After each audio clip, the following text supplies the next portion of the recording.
So the Ncuti Gatwa Doctor Who era has begun. And it's begun with a whimper. The first two episodes of the new Doctor Who, I guess they're calling it season 1 now because it's a relaunch of Doctor Who. It's not season 14 or 15 or whatever. Space Babies and the Devil's Cord, first two episodes. Premiered Friday night, May the 10th. Now, a couple of things. You can find Doctor Who in the US on Disney Plus, and those episodes premiere in prime time in the United States. Over across the pond in England, the episodes appear or show up or premiere in the middle of the night, which for you in England, it's probably a good thing because you don't want to watch this trash. So, according to Fandom Pulse, Russell T Davies made it clear the show would be an ode to identity politics in his several interviews, with his now infamous smug talking point. If you're not writing that in 2024, what on earth are you doing? I think our rights are in danger. I'm talking as someone who's lived through the gay liberation, all the way through the AIDS crisis, all the way through to the freedoms that we have now. I can see them spinning and being endangered. So there's no choice in this. And if the most exciting and entertaining action adventure show on television can also do that, I think it's wonderful. Remember, they brought Russell T Davies back, and he was supposed to be the savior. Now, granted, I haven't watched an episode of Doctor Who in a long time, so I'm a little rusty on the Who lore. I know Russell T Davies was involved in Doctor Who in the early 2000s. And the show was really good up until the time Jodie Whittaker took over as the Doctor. So, Ncuti Gatwa, he gave several interviews leading up to the program, paving the way for a failure, followed by a lecture to the audience to call them bigots for not enjoying the changes in Doctor Who. So here we go again. If you don't like it, it's your fault. Blame the fans. Where have we heard that before? A playbook, no doubt, taken from Disney PR. Wink, wink, nudge, nudge, as we've seen time and time again, starting with the Captain Marvel movie. The interviews consisted of lecturing fans on white mediocrity and finally culminating in telling viewers, don't watch. Go touch some grass, if I remember correctly. Well, viewers did what he told them to. They didn't watch. Seeming completely indifferent to both Space Babies, an episode that appears to be wrapped around pro-abortion message, with the entire point of it to lecture viewers on it, and The Devil's Cord, which featured a hard-to-watch transgender person, followed by a very gay song and dance routine to end the show in the style of Glee, something that doesn't fit the Doctor Who at all. Ratings overnight for Space Babies was 2.6 million and The Devil's Cord 2.4 million, marking the lowest premieres for Doctor Who ever. Now, let's compare that to Jodie Whittaker's first episodes in her final season, which was the prior low point for Doctor Who. 4.43 million and 3.96 million, respectively. So she did nearly double what Ncuti Gatwa era brought in for its beginning. With these numbers so poor to start, audiences are wondering how long could Doctor Who go? The BBC has to be scrambling for what to do. Remember, Disney's got its hands in this one. It's not all the BBC. As they've told Fandom Pulse, they have Ncuti Gatwa contracted all the way through 2029. Ouch. Even though companion Millie Gibson has already signaled her exit from the show prior to these episodes airing. Now, this was from Fandom Pulse. John Delaraz, over on That Park Place, John F. Trent,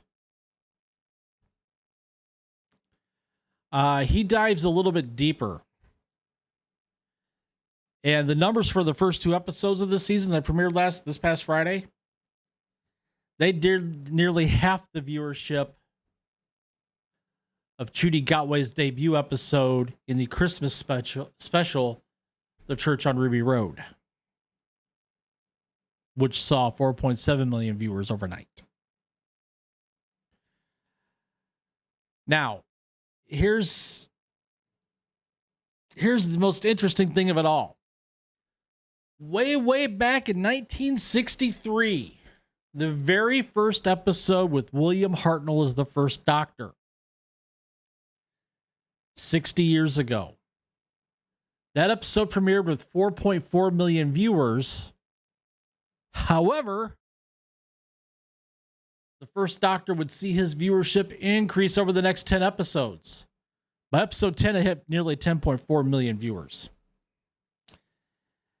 This Doctor Who with Ncuti Gatwa, not even going to come close to that, folks. People are not going to watch this. And I have to wonder, who would want to watch this? This is an abomination of a classic character. Now, what's even more interesting to lead into all this is British magazine Metro.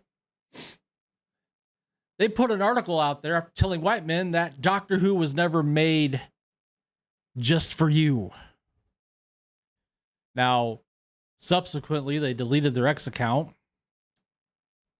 Metro UK, and Pride UK org has also deleted their X account after a couple provocative posts. What about a first trans manager in the top 5 divisions of English women's football? And then, of course, sorry, straight white men, Doctor Who was never made for you. Now, Metro's still posting on their other 2 X accounts, Metro Entertainment and Metro Opinions.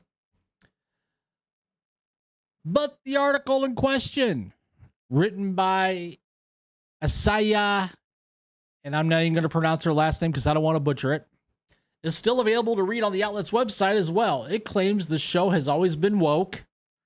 Really? The Doctor's always been woke?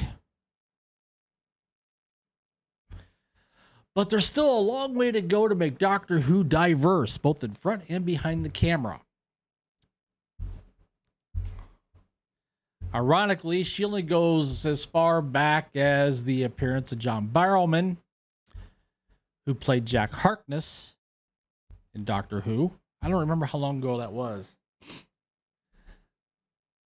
Might have been, I don't know. I'm not even going to venture to guess because I'm probably going to be wrong. So, and of course, Saya has locked her Twitter or X account, as these people usually do when they know they're going to get flamed on social media.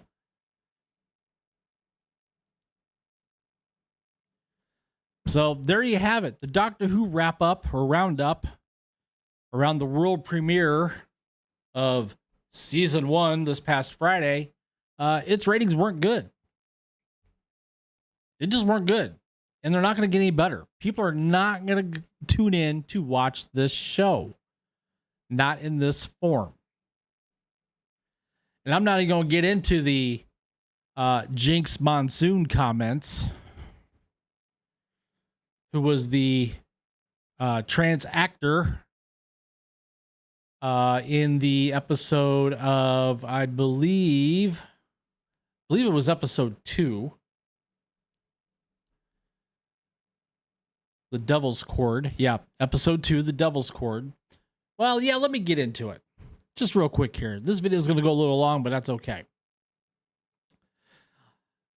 Jinx Monsoon added into this mix. There's a lot of toxicity around the gender and trans conversation. In the 70s, it was a conversation of queerness, the gay conversation. We overcame it once, we'll overcome it again. To the people who are upset about it, boo-hoo, cry your effing tears. It's not your world exclusively. We all live here, so get over yourself. I know a lot of people might not even watch this season of Doctor Who because it's taking such a decisively clear step. However, if they watch it, I think they'll see we're just actors playing characters. Yeah, you are actors playing characters, but you're pushing a message because it's all about the message, as always. If they don't want to watch it, who needs them? Well, you know what? We don't need you. I truly believe that for every fan we lose to transphobia, we're going to have 2 or 3 more coming in because they're excited for trans representation. The drag queen concluded. No. You're not going to lose millions of viewers and recoup that by doubling or tripling your viewership. You're producing a program that is going to be geared toward maybe the 0.4% in the world. Not a recipe for success. Those comments didn't age well, given the complete collapse in viewership, even from the Christmas special. Yeah. So I'll leave it up to you guys. What do you guys think about the new Doctor Who? What do you think about the ratings collapse? Comment down below. Share your thoughts, share your opinions. While you're at it, please take the time to smash that like button. Subscribe to the channel if you haven't already. Hit that notification bell so you don't miss a video. And with that, I will see you later.